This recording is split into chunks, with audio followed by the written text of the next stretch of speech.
मेरा जख्म चमत्कारी ढंग से भर गया और मेरी खोई हुई ताकत फिर से लौट आई। मैं नहीं जानता ये परमेश्वर की कृपा थी या बुतप्रस्त लोगों द्वारा किए जाने वाले जादू टोने का चमत्कार। बस मैं दोबारा तंदुरुस्त हो चुका था और बुतप्रस्त लोगों की जीवन शैली के बारे में ज्यादा जानकारी जुटाने के अपने मिशन को पूरा करने के लिए अपनी यात्रा फिर से शुरू कर सकता था। स्वस्थ होने के बाद लार्स लिथुनिया के लिए निकल पड़ा। लिथुनिया और ऑक्सटैचियन के लोगों को विभिन्न इतिहासकारों ने शक्तिशाली, आतंकवादी और असभ्य बताया है, जो कि अपने पड़ोसी इलाकों में आतंक मचाए रखते थे। लिथुनिया के हेनरी क्षेत्र के इतिहास में बताया गया है कि साल 1205 में लिथुनिया के तकरीबन 2000 घुड़सवार एस्टोनियन इलाके की तरफ लूटपाट किया करते थे और वापसी में व्यापारिक शहर रीगा को बर्बाद करने के लिए निकलते थे।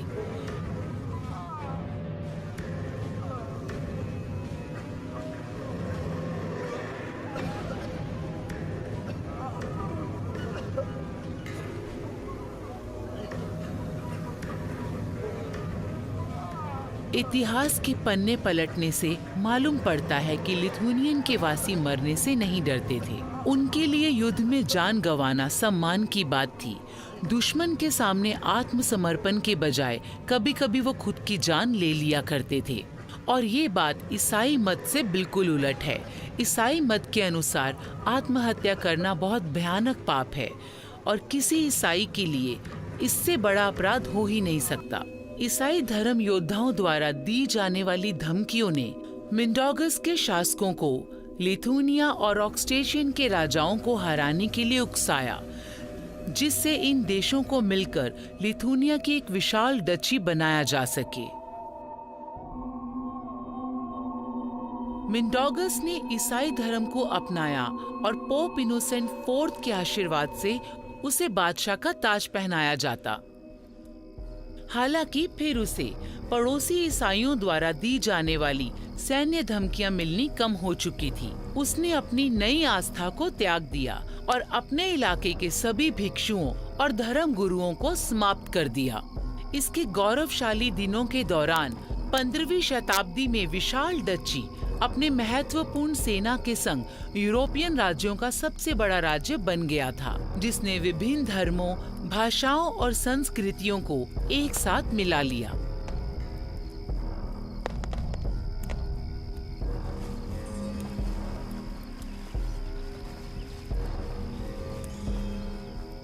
मैं कर्नावे पहुंचा, जिसे लिथुनिया की विशाल डची में सबसे विशाल और महत्वपूर्ण माना जाता था। ना ही कुर्साइटिस और ना ही मैंने कभी 5 किलो वाला नगर देखा था। संभव है कि मैं डेनमार्क वापस जाऊंगा, तब ये सब सुनने वाले स्तब्ध रह जाएंगे।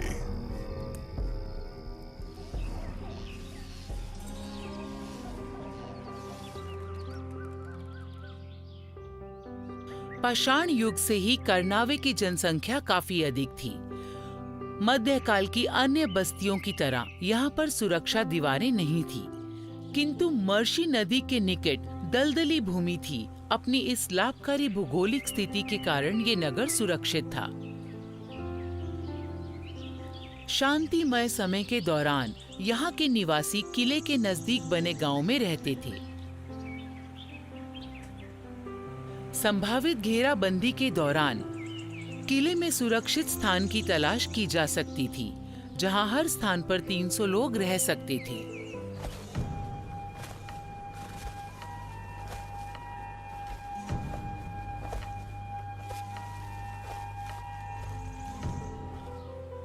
और फिर मैंने कर्नेव को पीछे छोड़ दिया। मुझे लगा कि मुझे अन्य जातियों के जीवन शैली की एक निश्चित समझ है, किंतु फिर एक बार मुझे मेरी आंखों पर भरोसा नहीं हुआ। मैंने यहाँ पूर्वी या बिजेंट पुजारियों के बारे में सुना और ये देखकर मुझे बड़ी हैरानी हुई कि वो लोग इस नगर में चर्च बनाने में कामयाब हो गए थे। एक कैथलिक होने के नाते ये पूर्वी आस्था मेरे लिए अनजान थी। मुझे उम्मीद थी कि मैं यहाँ के पादरी से बात कर पाऊंगा, क्योंकि हम लोग एक ही परमेश्वर को मानते हैं।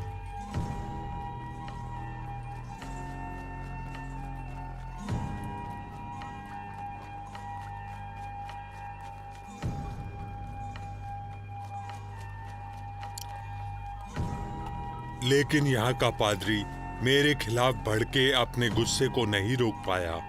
मुझे इसकी कोई वजह समझ नहीं आई। हो सकता है ये सब इसलिए था क्योंकि मेरे लोगों ने बिजेंटिन सेंटर के केंद्र कॉन्स्टेंटिनोपल पर हमला किया था।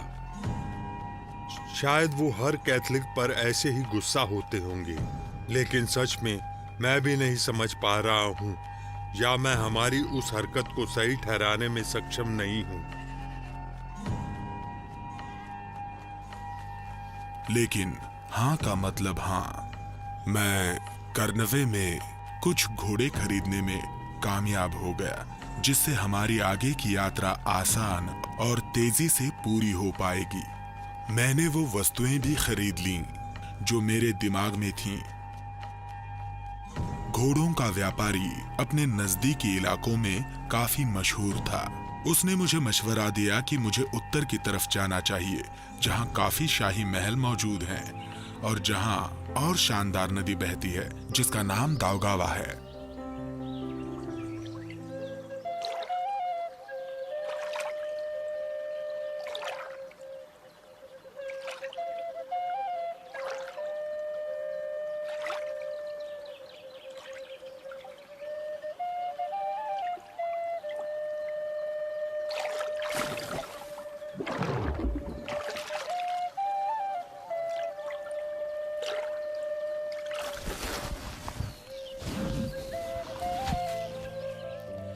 सौ के दशक में रोमन सेनेटर और इतिहासकार टैसिटस ने अपनी प्रसिद्ध उपलब्धि कर्मानिया में बाल्टिक जनजातियों के पूर्वजों का वर्णन किया है।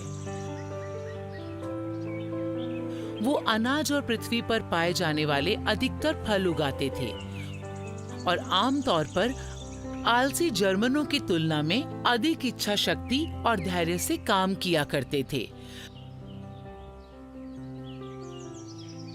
ताकि प्रसिद्ध नदी दाउगावा पर कब्जा किया जा सके। लार्स और उसके साथियों को सिलोनिया के जंगली इलाकों से गुजरकर जाना था। 10वीं शताब्दी से 13वीं शताब्दी तक सिलोनिया क्षेत्र ने 300 किलो सहित कई जिलों और सल्पिल्स के शहरों को केंद्र के रूप में समेट लिया।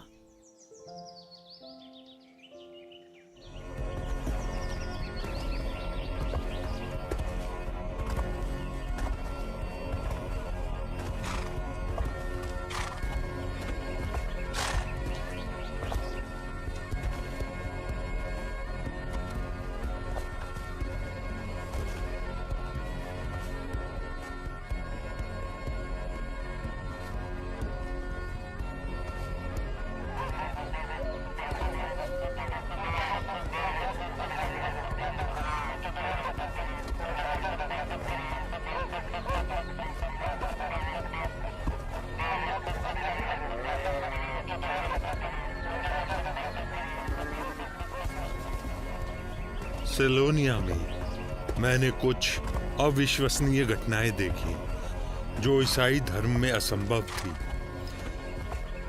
भीषण गर्मी के मौसम में ये बुत परस्त न केवल अपने पशुओं को सजाते और आस्था के गीत इस उम्मीद में गाते कि उनकी फसलों की पैदावार खूब अच्छी होगी, बल्कि जरूरत से ज्यादा अश्लीलता में समय बिताया जाता, जबकि आम तौर पर वो ऐसा नहीं करते थे। मुझे ऐसा लगा जैसे हर जगह परमेश्वर की निंदा ही निंदा हो रही है, और जिनमें अनेकों स्त्री और पुरुष शामिल हैं। बुत परस्तों की ये मान्यता सही हो सकती है कि संपूर्ण गर्मी का मौसम महिलाओं के गर्भवती होने का उत्तम समय है। फिर जो बच्चे मार्च में पैदा होंगे उनका नाजुक शरीर वसंत की धूप में सांस लेगा, और जानवरों के लिए भी उनकी सही मान्यता थी।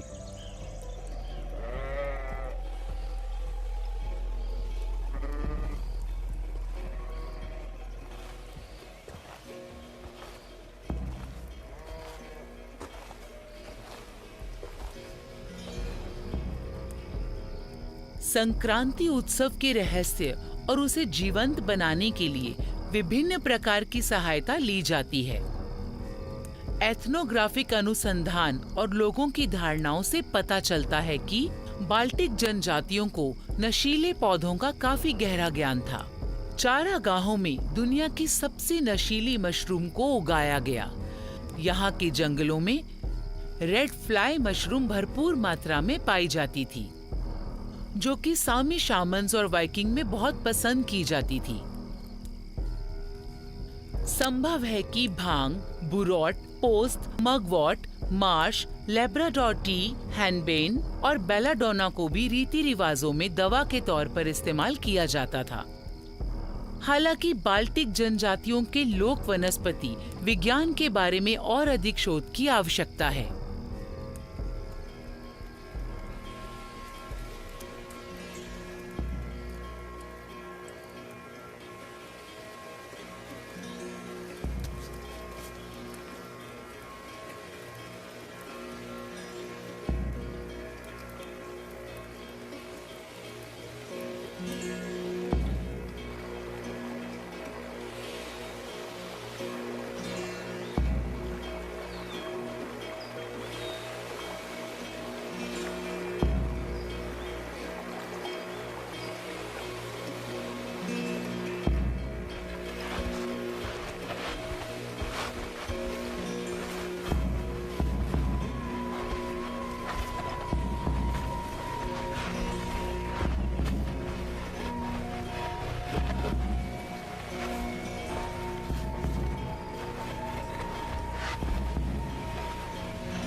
शिखर की गर्मी के दौरान लोग अंधेरे पर प्रकाश की जीत का जश्न मनाते हैं।